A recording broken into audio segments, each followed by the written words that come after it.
This episode of Warp 5 is brought to you by Audible.com, offering more than 180,000 titles for smartphone, tablet, and desktop.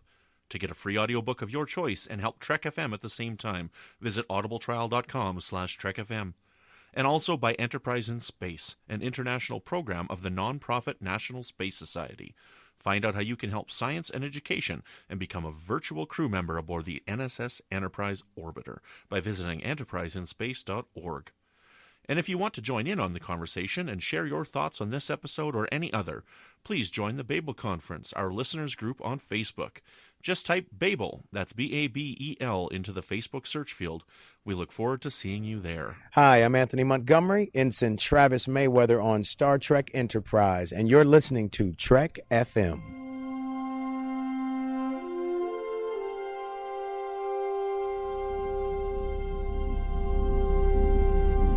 How we doing, Trip? Ready when you are. Prepare for warp. Course laid in, sir. Request permission to get underway.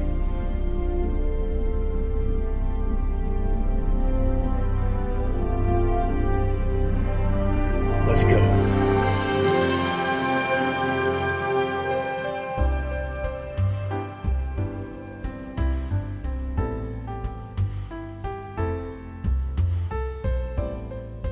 Welcome, Boomers, to another episode of Warp 5, Trek FM's dedicated Enterprise show. I'm your host, Floyd Dorsey, and I'm joined, as always, by the Chief Engineer, Brandon Shea Matala. How's it going, Brandon?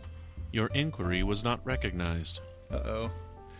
I need to talk to someone real here, not just a recording or something. Like, I need to talk to somebody real. You know, like, is there anybody real back there? Please place your payment on the transporter beam over there in large sums of Canadian dollars. Uh-oh. Canadian? Oh, man, now you're going to get me on the exchange rate. No, that's not how this works. That's not how this works. I will also accept American dollars. Very good. You're very accommodating, computer. Very good.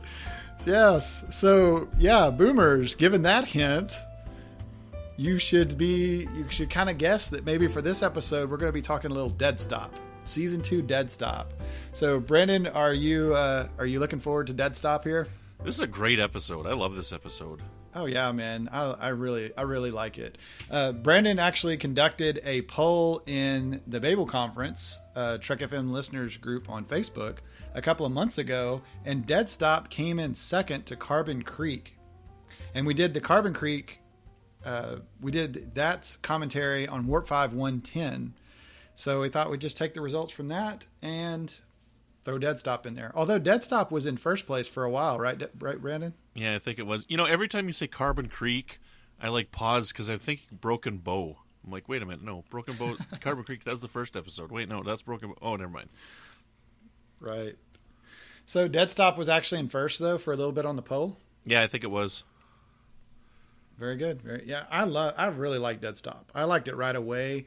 It just brings up imagination of like what is out there. Space is a really big thing, you know, and there's just unknown things out there. And I kind of like to imagine, or I did imagine when I watched the original Star Trek with Kirk and Spock, that there was stuff like this going on, you know, that we might not see. This might be like something that happens in between kind of thing.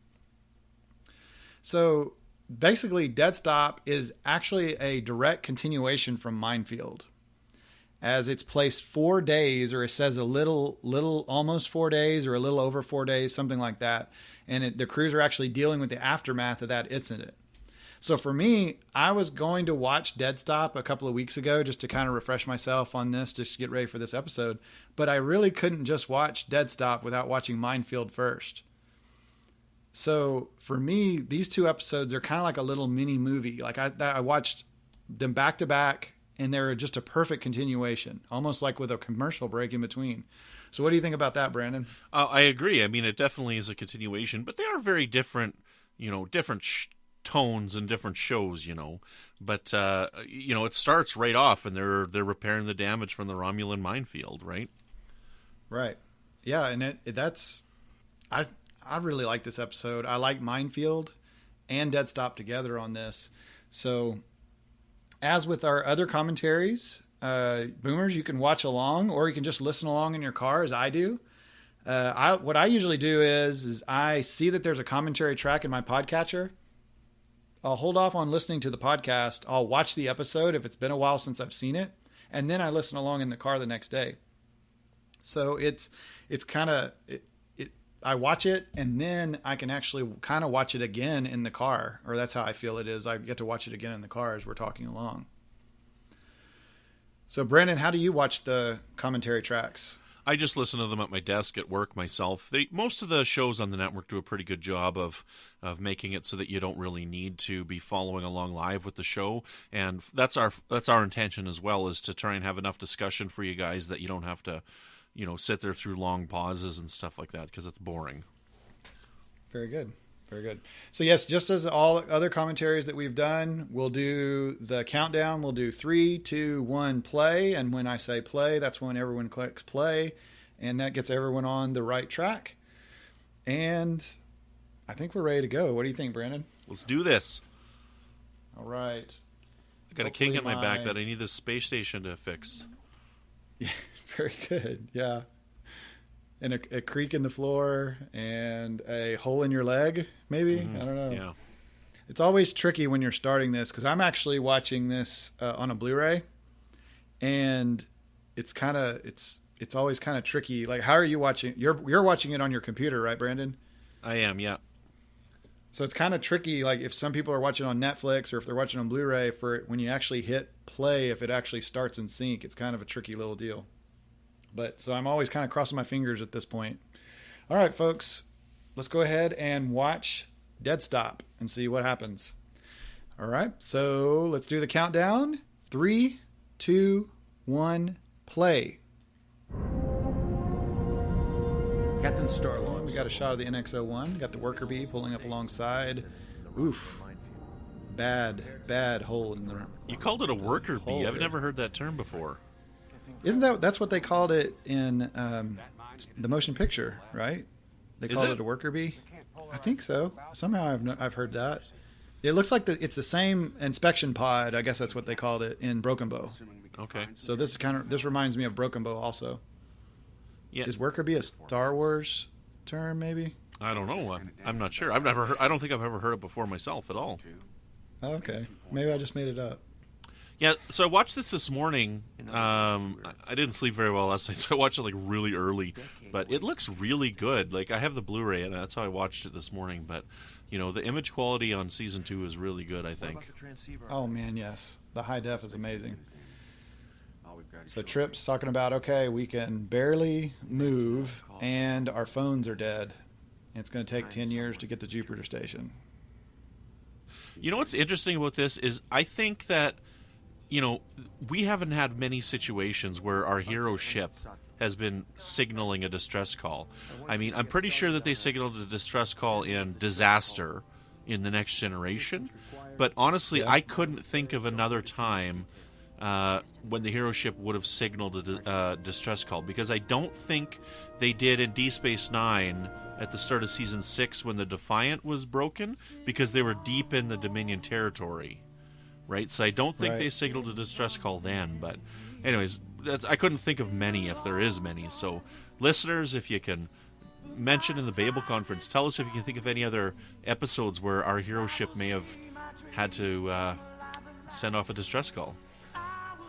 That is true. I mean, that also kind of lends to Enterprise being on the frontier, the nitty-gritty frontier out there. I mean, things are really rough.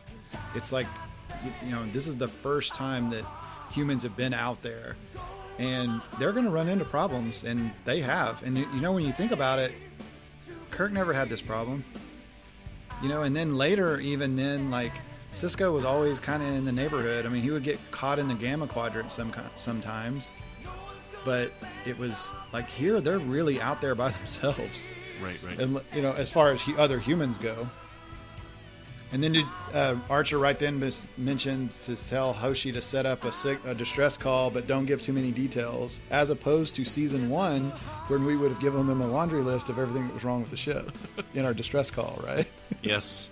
But, they're a little more cautious now, too, right? Especially after the Romulan minefield, right? Oh, yeah. Oh, definitely. We've got a hole in our side here. We don't want people to come up here. Push, Lieutenant. 2 more seconds. Okay. You know what this reminds me of right here? Reminds me of the scene between Kirk and McCoy when Kirk is upside down and he's doing the leg thing up on the wall. And he's saying, you're killing me, Bones. And he's like, just 2 more minutes, 30 more seconds or something like that. That's what that reminds me of right there. Nice bottle episode. No guest stars in this episode at all. They did, like, Roxanne Dawson doesn't get a credit for her voice, but, she directed, Roxanne Dawson from Star Trek Voyager. B'Elanna Torres directed this and was the creepy voice of that creepy computer that we're about to meet. Right. She's gone on to do a lot of directing. Like, I watch Bates Motel, and she's done a lot of directing for Bates Motel. This is a great shot. I love that angle, that low angle there with the Porthos up close. Yes. Trip told me he'd fix that squeak. So, yeah, I want to say that Roxanne Dawson got her start directing when she was directing Enterprise. I don't know if she directed Voyager or not. I want to say that this was where she got her start. There she is, directed by Roxanne Dawson. She did a great job, though, in all the episodes that she was a director. She did an amazing job. Do you know what? Do you know how she used to be listed on Voyager? Her actor name? Roxanne Biggs Dawson. Oh. Huh. So that's her married name. Do you know who the Biggs was? Was it Casey? Yeah. Really? Yeah, she used to be married to Damar. Wow. I did not know that. I just found that out recently myself. Sounded like he said repair That's really station. cool. So we got our first mention of the Tellarites, Yep. which is pretty We cool. don't get to see him. Yeah, it's too bad. I'm glad they saved it up, though, for the end, though, because they looked so good. I've said it a million times on the network. I just love how the Tellarites look. But it's a nice little reference to just drop in there, right? They are, definitely. We don't hear them. Or we can barely hear them. We don't see them. We'll save that for later. Okay, does that not look like Anakin's pod racer? Yes, it does look like a pod racer. We're pulling up on this thing. It's like way smaller than our ship. No, Anakin Skywalker. I love this. They're pulling up to a gas station in the middle of space on the side of the space highway. Yeah. This is like a truck stop. Now, we didn't mention, but this is also written by our friends of the show, Mike Sussman and Phyllis Strong, who've done lots of wonderful episodes, and we've done some interviews with here on Warp 5, so make sure you go back and listen to those. Yep. And on the Blu-rays, they actually have their own commentary track also. Have you listened to it? I honestly have not. When I put the Blu-ray in a while ago to play it, I was like, oh my gosh, I wish I would have watched it with their commentaries. Yeah, I haven't had a chance to listen to it yet. A little bit cold, but they get brightly scanned here. The temperature was like negative 270. Kind of, makes me think of what Canada's like in the winter. Oh, yeah, totally, yeah. I'd be right at home in that ship. Right. Just, climb up in there with my Tim Hortons and I'll be fine. Right. So one side reconfigures itself to fit the ship. That's pretty amazing. And Trip tells us that in case we can't see it. Still no response to our hails. Liquid helium.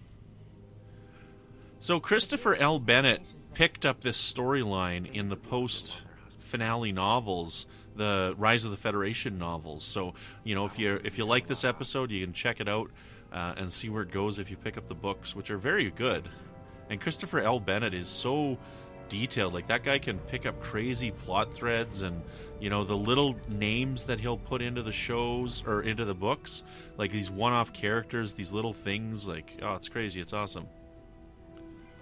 That was actually, there was a Warp 5, an early Warp 5 where Christopher Jones was the host, and they had mentioning like what could be movie ideas for Warp 5, and that was something that I had mentioned on the Facebook post for it, was who are these people, and and then what became of this station, and why was it even there? So yeah, I've heard that it's actually continued in Christopher L. Bennett's books. Notice the lights here, the light trail as they're walking, it's showing them to keep walking this direction. Yeah, I was going to say, so even without any language yet, right, they know, right. Any logical person can figure out where they've got to go. But of course, they stepped right onto Princess Leia's ship from A New Hope. So watch out what's behind this door. Darth Vader. That's what I think of when I see this. It's Princess Leia's ship. Now, I had read somewhere that this thing in the middle here was one of the intelligent aliens on a Voyager episode called Think Tank. Very good, very good. You know what I think of when I look at this right here, this scene when they're looking down at it? Yeah. It reminds me of the Romulan bridge from the original series. Yeah. But what I meant is this thing here. You see the brownish thing that's blinking? Yes. Yeah, that was like the prop that was this artificial life form. I thought it looked so familiar. So I'm looking at that. It looks like it could be a cloaking device from the original series. It looks like it could be the Romulan bridge with all them. They stood around the post in the middle. The ship wasn't the only thing. Trip gets called out for not fixing the dent that he put in the ship when they were inspecting it. Lazy engineers. Lazy engineers. No. He said he was going to get around to it. Facility may have the technology to repair Mr. Reed as well. So this is just amazing right here when it says the facility may have the technology to repair Reed. That, of course, that engages Phlox now. Yeah. Because Phlox is going to be excited about that. Your inquiry was not recognized. Her voice is so perfect for it, and the tone, how it's just monotone. Was not recognized. It's just so creepy. Even watching it again, because I didn't notice that it was Roxanne Dawson's voice the first 15 times that I've seen this. But then after it was said to me it was her, I listened for her now, and I didn't catch it at first. And I had to remind myself, oh yeah, this is Roxanne Dawson's voice. And then I could kind of catch it just a little bit. She did a great job, though, on this. You think she gets paid twice to direct it and then to, use her voice? I would assume she... Well, I don't know. If she's not credited, we'd have to ask Mike Schindler. He kind of can sort that stuff out for us. I think if she's not actually credited in the credits, though, I don't think she gets paid for the voice part. Would take 3 months. It's a fair exchange. I love it right here when Select a method of compensation. Trip lays it out for him. It'd take them 3 months. It's going to take these people like 40 hours or something, or 30 hours, however long they said.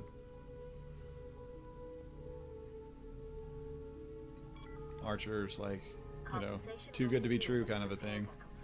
Your vessel will then disengage immediately.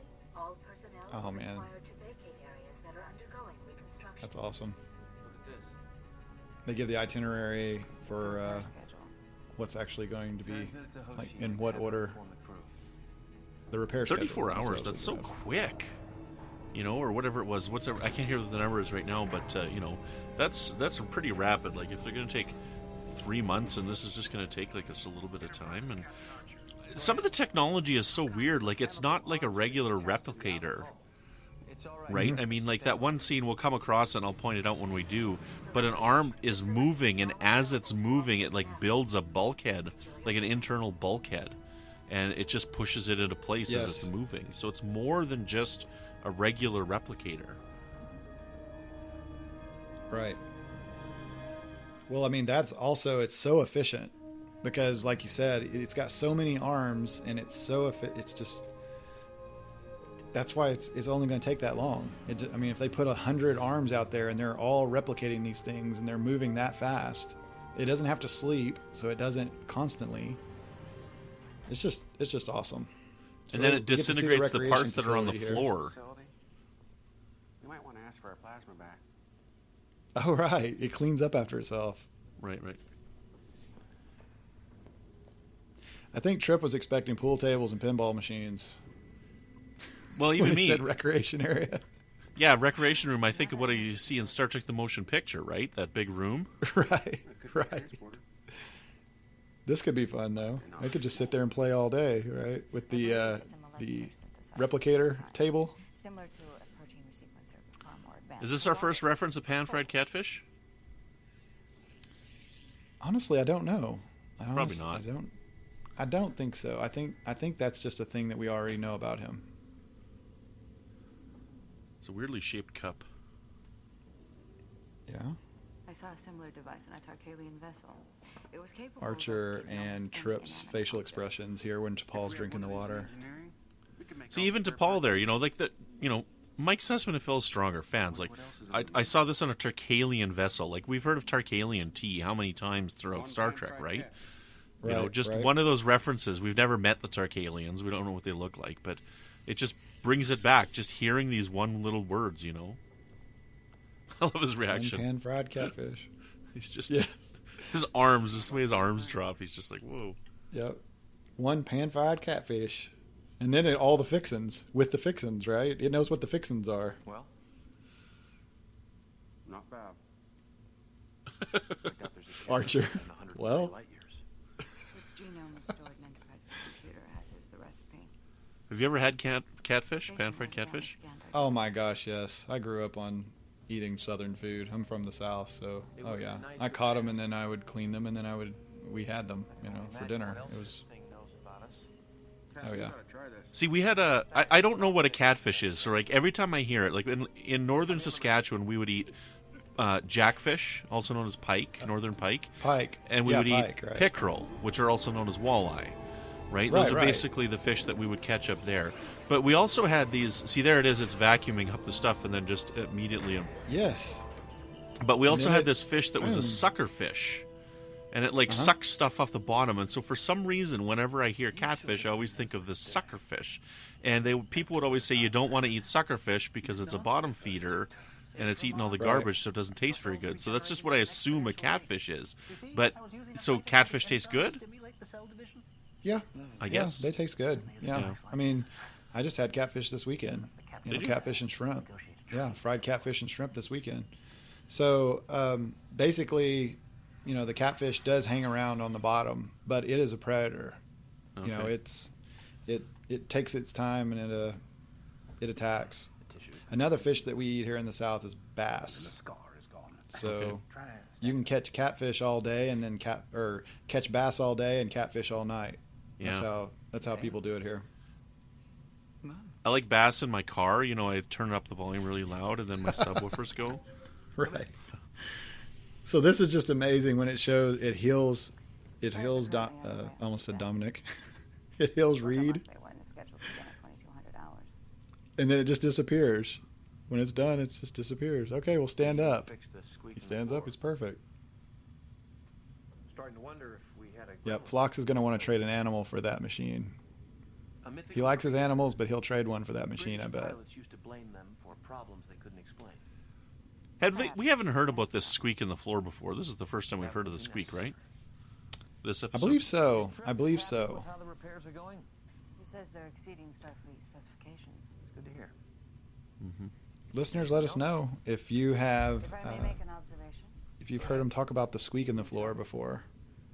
It's hard to remember those little things, Job at repressing my emotions. So what do you think of his paranoia at this point? Like, we know how the episode ends, but at this point, do you think he's deservedly needs to be paranoid about this, or what do you think? I think Archer's been burned by a used car salesman or something somewhere along the line here. Like, he is too good to be true.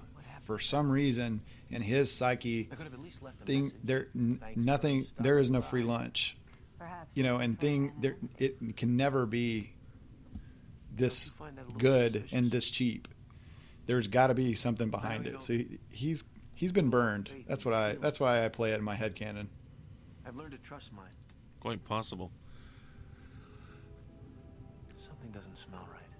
And he's not even like super paranoid like season 3 super paranoid yet either. Mm-hmm.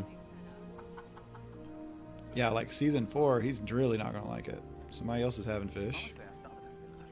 Dessert, that'd be me. Cheesecake? Mayweather. Cheesecake? Yes. Mayweather's over there look like maybe flirting a little bit. A female crewman. Hoshi. I thought that was Hoshi. Oh, was it? Looked It like didn't look Hoshi like to it me. didn't look like Hoshi. He had a black ponytail. I don't know. I assumed it was Hoshi, I guess. I don't know. I know. You know what? I don't ship them. I know a lot of people like to ship them, but I actually kind of don't. I kind of see them as like a brother-sister relationship, like really friends, and things like that, but I don't ever ship them. Well, sorry to burst your bubble, but he was just flirting with Hoshi. Oh, okay. Well, maybe they weren't flirting. They were. He was giving her a hard time about somebody else, maybe, or something. I don't know. I don't follow. I like how Reed is. Well, that's that. We're here. This is the diagnostic room. I wonder how much that shot costs, like that huge CG effect in the background there. No kidding. It's barely half the size of this one. Probably wouldn't have been cheap.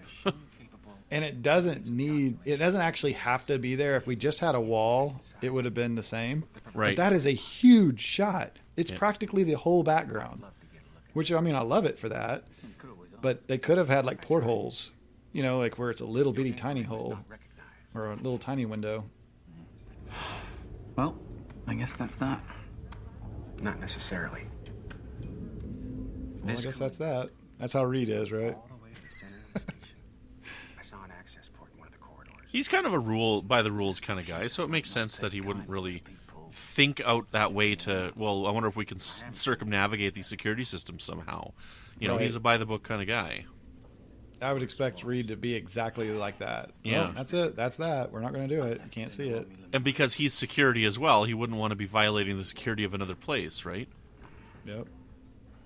And Trip, being the bad boy that he is, pure pressures. Do you see that? That's just like a furnace filter. Right. Oh yeah. It's an air conditioned filter. That's it. I noticed that when they were walking down the hallway earlier, when the lights were taking them down the hallway. It's like they got the air conditioned filters, which I guess they would need to have air conditioned. They're the air filters, I guess. This futuristic looking air filter is our gateway into the nether regions of this ship. Right. See, now I had a theory. Okay, so they just broke in, and when I was watching the episode, I was watching for this, and now is when Travis is getting this artificial message, right? So I was thinking in my head that maybe them going into there triggered this, but then I'm like, nah, because there's all these other bodies in there too, right? Later on. Yeah. But at first I thought that this might have triggered it, and had they not done this, then maybe they could have just gotten away with paying the warp plasma. But I don't think that's right. I don't think that holds up. Right. I had not thought of that they get contacted at the same, like that he gets contacted while they're there. I hadn't really put that together. Paul's reaction's great there. Yep. If Archer had been sitting on the bridge, they'd landed on his lap. That would be hilarious. We didn't say it earlier, but what's the actor's name that plays Travis here? Anthony Montgomery. Anthony Montgomery. Man, that guy's built, hey? Yes. Yeah, he looked like he had just come from working out. That guy could He always does. He could whip my butt just looking at me. Right. All these guys are built like that, though, when you finally get around to it. You got to be in really good shape to fly in a starship, apparently. To see how Archer's pacing right now, and he has to walk and not hit his head. Yeah. He has to know where the beams are. That's why I was talking about being my favorite moments when he wants to pace. He has to dodge beams. Like right there, he almost hit his head, and he had to duck just a little bit just to get over here so he can gripe at Reed. Now he's going to duck to get back over there to gripe at Trip. I wonder how tall Bakula is. Well, see right here. See how they were shooting that right there, and Reed looked like he was the same height as Trip. But then when they step away, Reed is actually not as tall as Connor Trinneer, and Bakula is taller than him, or at least that's the way it's being shot right there. Yeah. They always want to shoot the captain in a position of that he's taller, I guess. Although I think Scott Bakula is actually over 6 feet. I think he's average or above average. You think we're going to see him on Star Trek Discovery? The subcutaneous burns are consistent with an I isolating don't shock. think so. I kind of hope not. You hope not, because, well, it doesn't really make sense, right? For the time, like, I mean, everybody's saying like McCoy lived to make it to the first episode of TNG, but I don't know if he really should have. You know, like yeah, he'd have to be like 50, 60 years old, something Why the hell like would he that. come down here? I mean, I guess Archer. Start tampering with the power systems. I don't get it. I don't know. Travis I don't would have know. checked with me before I don't doing know if it anything. lines up. Did you notify Well, me in the section was off limits? Star Trek 2009, Well, apparently somebody didn't get Admiral Archer's pet beagle, they were talking about Scotty, beaming and Yeah, stuff, but- right? So, Yeah, and that was. I don't think that was a good reference. I don't think that was a good reference. well, I don't think it was Porthos. I think he just keeps getting beagles, right? But Right. I guess it could have been another Admiral Archer. It was just coincidence that it happened to be the Archer that we know. I think they were purposely mentioning this Archer from Enterprise, Right, but right. I don't think it was. I don't think that was a really good reference for it in that movie. But that's a whole other conversation. So the first time you we've- watched this, did you think that Travis was dead? Yes, I thought we have just lost a character, like a main character for the show. A member of my crew is dead. We don't know what The happened. scene is so awesome because it's like just frustrating talking to the machine, right? Yes, Your inquiry was not recognized. Becca does a great job of it. Very solemn, very My serious. helmsman is killed Your inquiry is not in recognized. Launch Bay 1. We think it happened while that section was off Uh-oh, limits. they're in trouble now. He's unbuttoning the All button personnel are on the top, required his to top vacate button. areas that are undergoing reconstruction. Season 3 knows what that's all about. We're in trouble now. He's about to open up a can of Archer whoop ass. Kind of Yep. record of what happened. All personnel are required to vacate areas that are undergoing reconstruction. I need to talk to a I could person. see him unzipping his jumpsuit and tying his sleeves around his waist and just rolling up his sleeves, getting ready to whoop somebody. Man, he's about to step through a screen here. I wonder what the intention was, like what race would have built this, if we would have seen another one of these in, season 5, 6, or 7, if we'd gotten them. I wonder if we would have followed through. Computer, begin recording. It could have been a way to study the species of this quadrant, Travis Mayweather. for invasion purposes. Oh, yeah. I mean, that's haven't Page 26. I haven't read the books, but that's what I imagined when I was thinking of this being a movie plot. Cellular decay suggests that death occurred at approximately Here's Phlox. 23:30 hours. Preliminary You see cause the of death, serious, sad side of Phlox here. induced by an isolatic shock. Actually businesslike, though. The vascular system appears to See, have this is functioned probably as a because we're about to get constant Hoshi coming in discharge here in a from minute, musculature and showing that's probably part of the reason necrosis too why along the people pathway. ship them, is because There are of subcutaneous this scene. burns Like, of she's the only one who comes approximately down here, and she's very sad about it. And 12%. I don't like Body, I've said, I don't really and metacarpus think that everybody needs to be having a relationship with somebody on every show that I watch, right? Right. I guess I still see this as her coming to see her brother. I just not like or little brother or big brother or just I don't know. I don't see it as that kind of relationship. I've seen a body before, 15 of them on that alien ship. It's different when it's someone you know personally. I just noticed that Phlox's gloves are connected to his apron. I think that was all one piece. I hadn't noticed that before. I think I saw no seam from his glove to his sleeve. I was hoping it was another one of his practical jokes. Travis called me down to decon a few weeks ago. Said that He pulls practical jokes on her. some kind of gelatinous life form aboard. He said it might be sentient, and that the captain needed me to figure. I wish we would have seen things like this, like this type of interaction. I recently read, for literary treks, we did the first Enterprise book, which is called, I think it's called By the Book, which is the very first one. And there's two plot lines. There's this one adventure where they're going down and they're dealing with this planet that doesn't communicate the same way that we do. And this whole subplot, like there's a secondary story going on, it's a B story, of all the crew playing like a Dungeons and Dragons type game, and wow. it's crewman Cutler's in there, and Mayweather's in there, and Hoshi's in there, and they're all playing this game, and it's fun, it's neat. It's just, I wish we would have seen more of that interaction on the screen, even, and this interaction of him with the Jello, like that would have been something fun to see on screen, I think. It's just something that's going on before something else happens. You know? Right. Anything? They're playing that game and then, oh no, there's an alert or something. They have to leave. You don't have to see that much of it. You just have to see that they were doing it. Yeah. We saw Phlox is on the case. Can't get anything by Phlox. Better watch out. What's this? Yeah, this is definitely one of the best episodes from season 2 for sure. Still not as good as Future Tense. Yeah, but man, this is good, and especially compare like if you do it as a two-parter with Minefield. You mentioned something about canceling breakfast. There's no instant reset. All of a sudden, the ship's back together.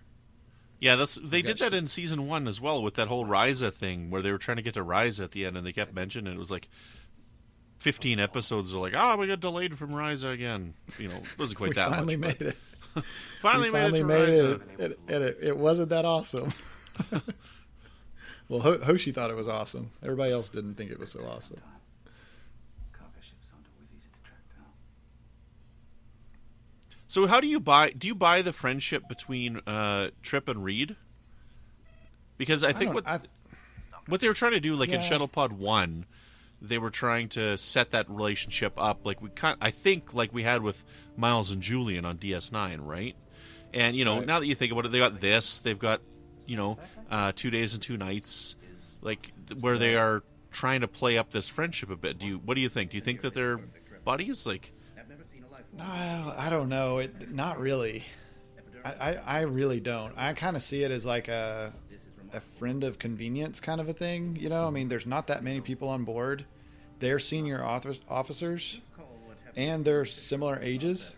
Yeah. So even I think Trip makes Reed uncomfortable all the time, because Trip is just going to do whatever he wants to do to have fun, and I think Reed has to really step out of his shell in order just to hang with Trip. Yeah. And he kind of just does it because who else is he going to hang out with? That's how. I mean, that could be a very simplified version of it. This thing is neat that he's putting on the wrist there. It's like some type of a scanner. Yes, like an X-ray, like super subatomic X-ray thing, whatever that is. And you can see it up on the screen. And we see those spider things. They look like little spiders. They're all dead. The alien microbes are all dead. I believe that someone or something has abducted. This is a pretty far stretch. These little microbes are dead. I think they replaced his body. Right. This is a facsimile. Well, he's saying that those microbes shouldn't be dead from the shock. In fact, there should be way more of them, and they should be alive. Right. So this must be a copy. That's a pretty big logic jump. Like there could be like other reasons that we don't know, right? I mean, you can write anything in sci-fi, but to just logically jump to this is a copy. It rips off his mask, and it's like an old man underneath. Oh, you crazy kids! If they went ahead and made this a two-parter, you could have had more of an investigation about it. And it could. I think it would have been cool if there would have been just the one guy, kind of like Atoz, or the Wizard of Oz would have stepped out from behind the curtain, and there was one person in charge of this facility. Or even a hologram interface, right? Right. Artificial life form or something. Oh yeah, definitely. Okay, here we go. This is some southern. Connor Trenier is going southern here on us with this interlude interaction. There's a couple of problems we need to discuss first. I'm not real happy with the quality of some of your work. There's a couple of problems we need to discuss first. Please place your compensation. The computer's just like, no, just give me my money. Yep, pay me. Pay me. I'm done, pay me. I'm afraid they're not up to Starfleet specs. And the subspace amplifier you repaired? We're picking up distortion on all the high band frequencies. Please place your compensation on the transport platform. We're not paying until we sort this out. Please place your compensation.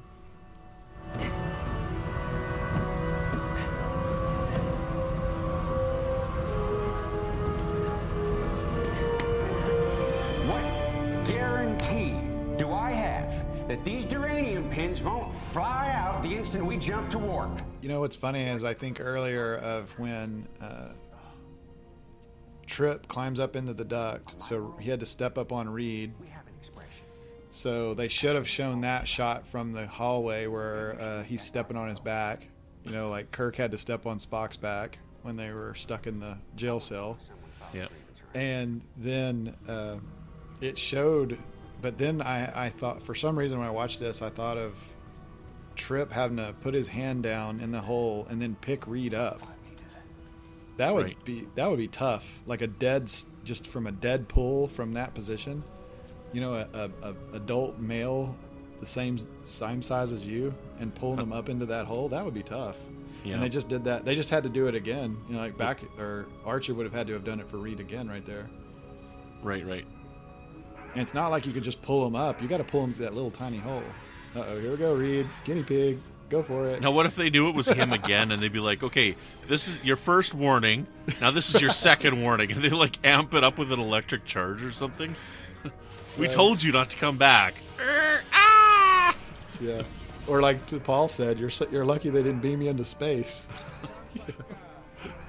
You had one warning. Warning 1 is back to your ship. Warning 2 is beaming into space. Right. Trip just makes a run for it. Yep. Sounds like you got worse problems on your hands. I'll be getting out of here.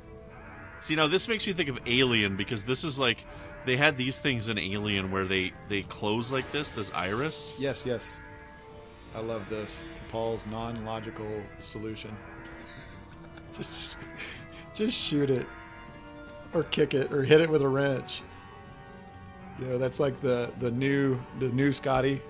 That's his answer to things. Just hit it with a wrench. Now, everybody says there's a Cardassian in here, but I never see the Cardassian. I see something that, I know it's not, that looks like a Vaudoir.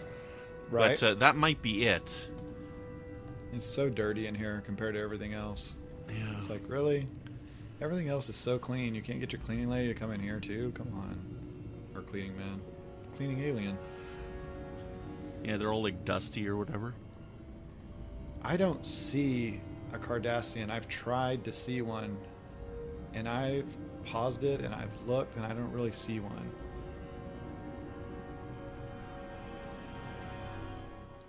Yeah, I guess I just miss it or something, but I've heard there's a Cardassian in here somewhere. Now, when they find Mayweather, this looks like it was so uncomfortable for Anthony Montgomery to be like laying there the way he was. He looks like he's so uncomfortable. They've suffered severe neurological damage. I don't know. We gotta clean them. Yeah. Vacate this section, or your vessel will be compromised. Their synaptic pathways have been reconfigured, integrated into the computer core. Incursion detected in primary data core. Vacate this section. Bodies all hanging along here. Yeah, that did look. It looked like some Voyager aliens. See, that looks like a Vaudoir beside him. Is that the Cardassian beside him? No, that's not. It looks like a Vaudoir also on the neck. Yeah. See, look how Anthony Montgomery's having to lay. Yeah. Because he's a big guy, like you said. He's a big guy, and that space doesn't look like it's big enough for him. Yeah. And what were they? What is that? They pulled the tubes out. Just whatever. It's just bleeding everywhere now. Oh man. Yeah. Or what were they? It was red. It looked like it was going into him rather than coming out. The station's tapped into the ship's umbilical ports. Just never mind. Phlox will fix it when we get there. Hopefully it wasn't an artery that Archer just pulled out of his arm. Yeah, no kidding. It's okay, Travis. We're taking you home. Right here.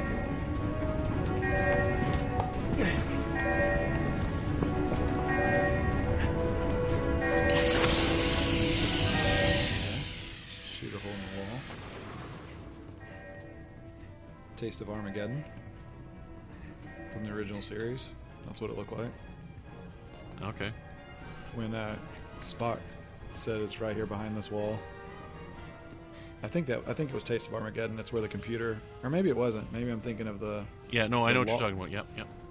Or maybe there was another one where they had to shoot a hole in the wall too, to get to the computer behind the wall. Travis, on his way. Well, it's a good thing they got him back in time. Yes. But there's a lot of bodies in there, which means that they've helped a lot of people, and Yeah. They said that they couldn't rescue any of the others because their minds or their brains were so like degraded or something like that, or they were too much in the system to take them out of the system. And Captain Kaboom gets to do what he likes to do best: blow stuff up. He did some heavy damage, sir. Power levels are dropping. But the plasma hasn't ignited the O2 conduits yet. It needs to reach 3,000 degrees, Malcolm. Be patient. Yes, sir. it's a good thing that the whole station blowing up didn't blow up the ship along with it, eh? Right, because they're in the middle of it. Or at least they're surrounded by it. Right. Throughout the station.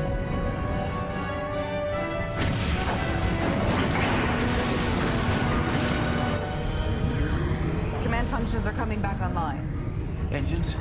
Impulse and thrusters.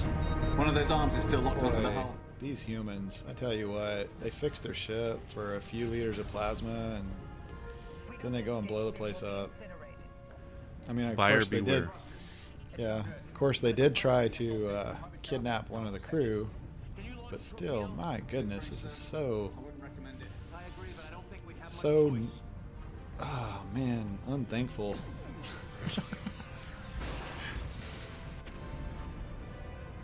Who's piloting the ship? Did Travis go back to the pilot seat? No, he went to the sick bay.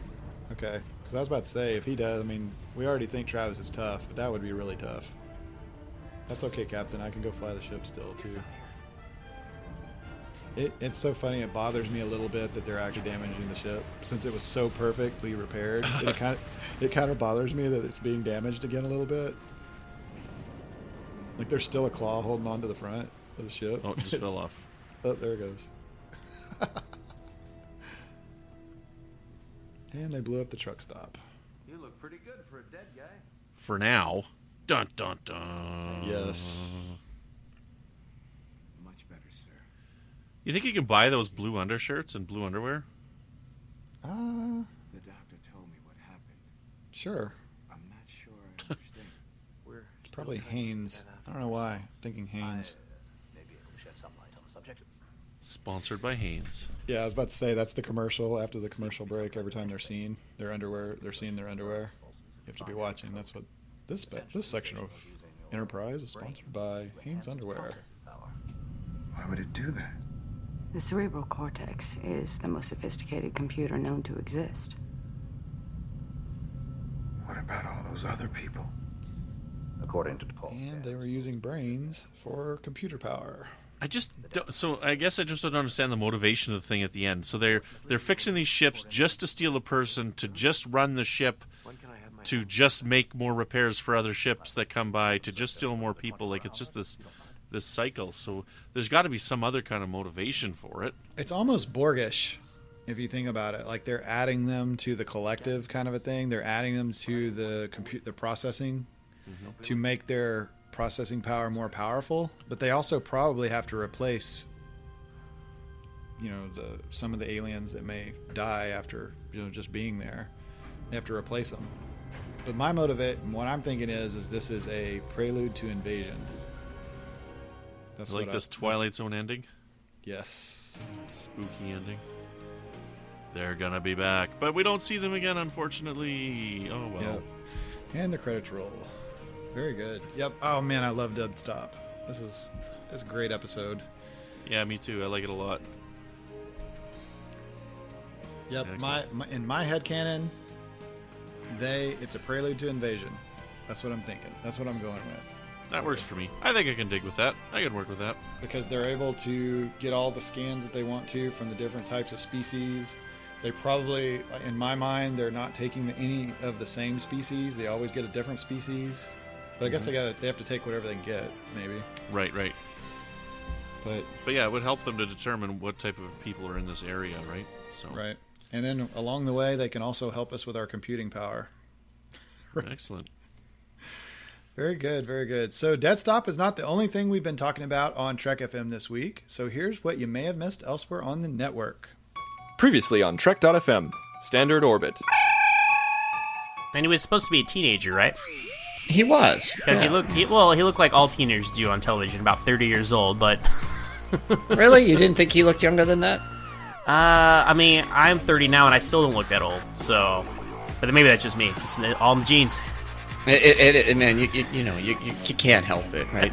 When you're that good looking, Zach, you just got to deal with it. Warp 5. I just think that's awesome that in this, non-violent way, he's like, "Stop it! I'm inflating my face," and they just kind of disappear. I think that's awesome. What's this bizarre defense mechanism that his species has had? It just makes you think. Okay, so what type of animals were chasing them down and hunting them that they needed this as a defense mechanism, right? Melodic Treks.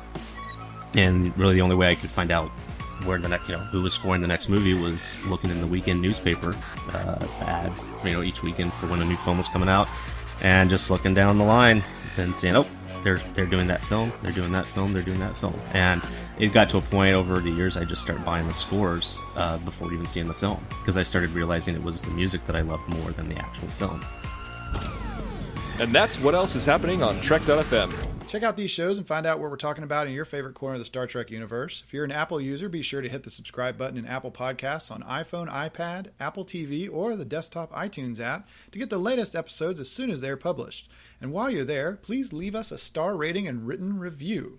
And if you're an Apple user, we've got you covered. You can find our shows on Google Play Music, Stitchers, TuneIn, Spreaker, SoundCloud, Windows Phone, and most third-party apps. And you can stream and download the MP3 file or grab the RSS link from our website.